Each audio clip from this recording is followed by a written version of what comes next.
Hi friends, अगर आप हमारे वीडियो को सबसे पहले देखना चाहते हैं तो अभी हमारे चैनल को सब्सक्राइब करें और बेल आइकन दबाएं। ईवीएम हैकिंग पर बोले अखिलेश। लोग पूछ रहे हैं कि वोट साइकिल को दिया गया था तो कमल कैसे जीत गया, इसकी जांच हो।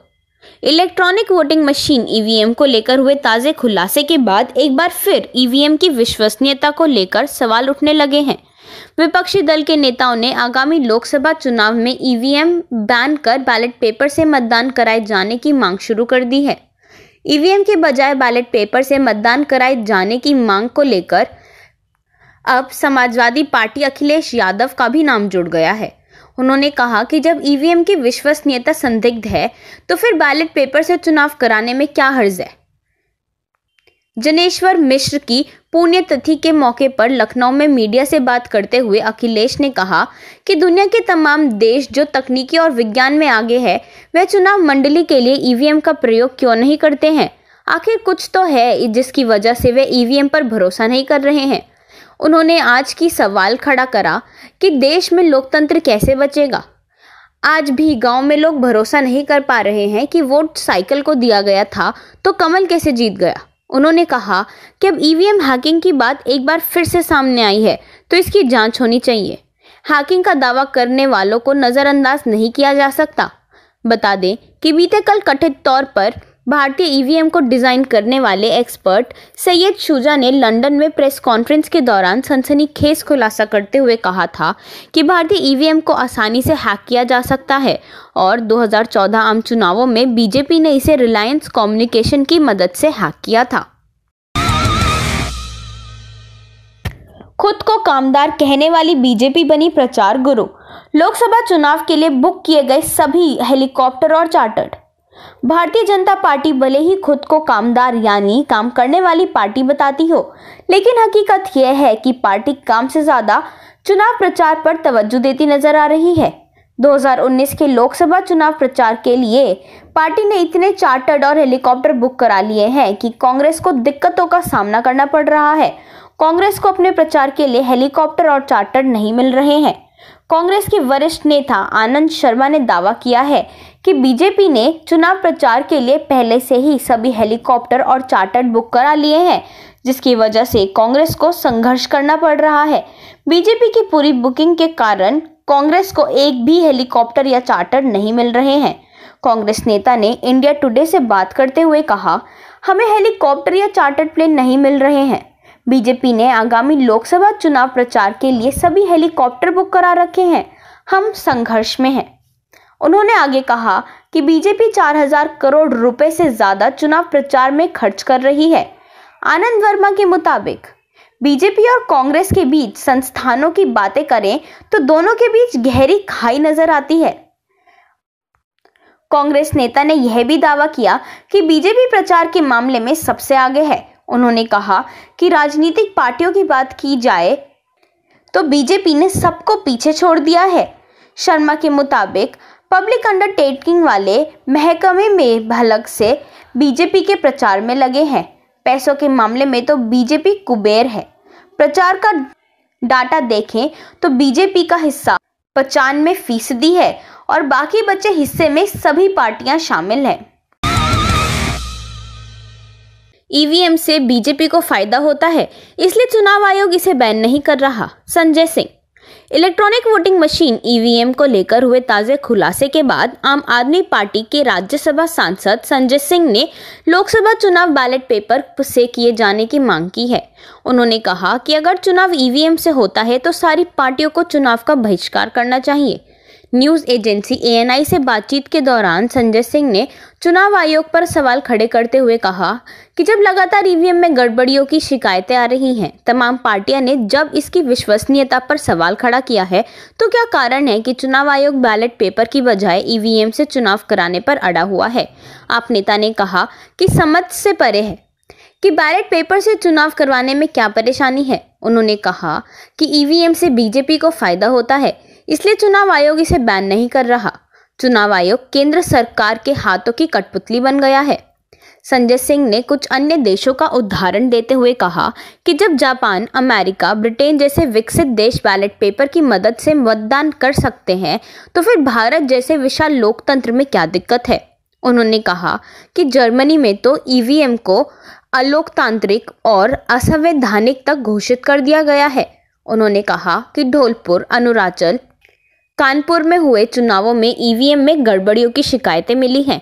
इसके बावजूद ना तो केंद्र सरकार और ना ही चुनाव आयोग बैलेट पेपर से चुनाव कराने पर सहमत हो रहा है।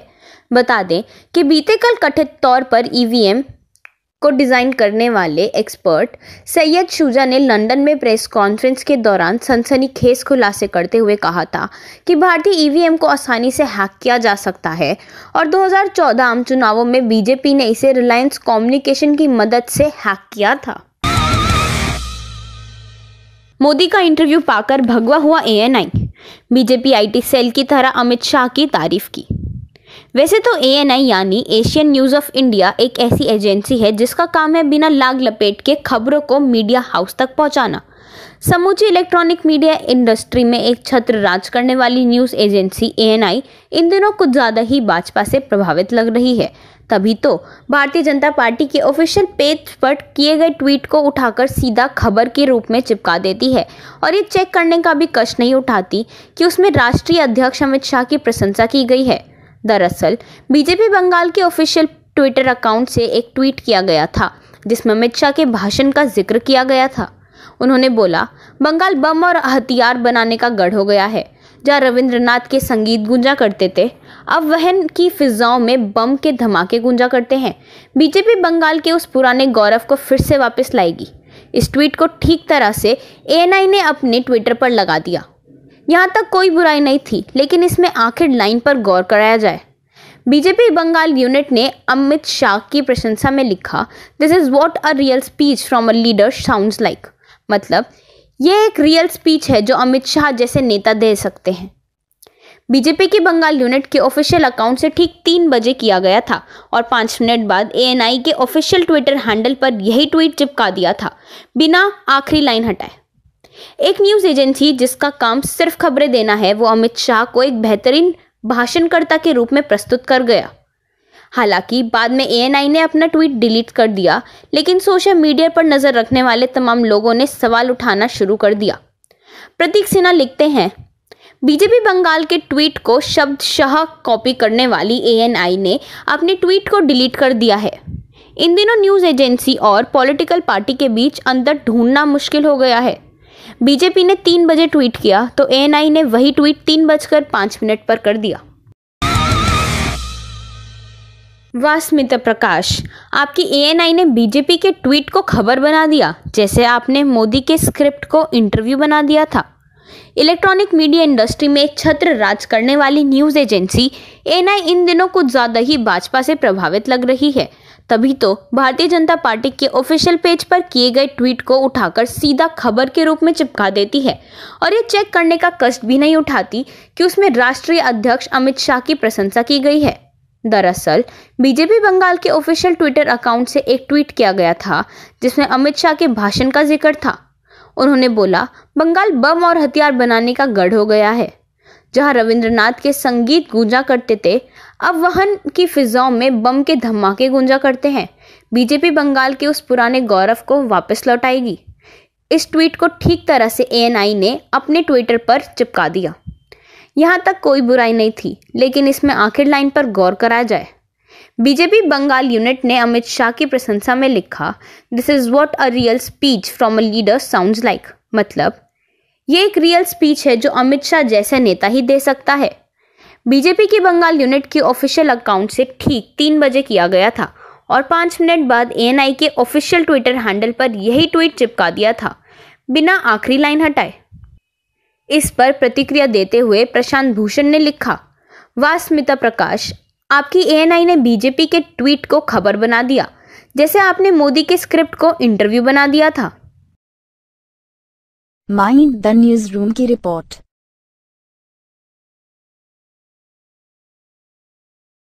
उम्मीद करते हैं आपको ये वीडियो जरूर पसंद आया होगा। हमारे इस वीडियो को लाइक और शेयर जरूर करें और अगर आप अपना कुछ फीडबैक या सजेशन देना चाहते हैं तो नीचे कमेंट सेक्शन में कमेंट लिखकर दे सकते हैं।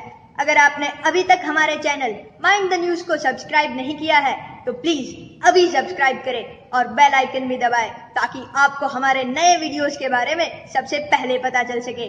तो देश दुनिया की सनसनीखेज और मजेदार खबरों के लिए देखते रहे माइंड द न्यूज। नमस्कार।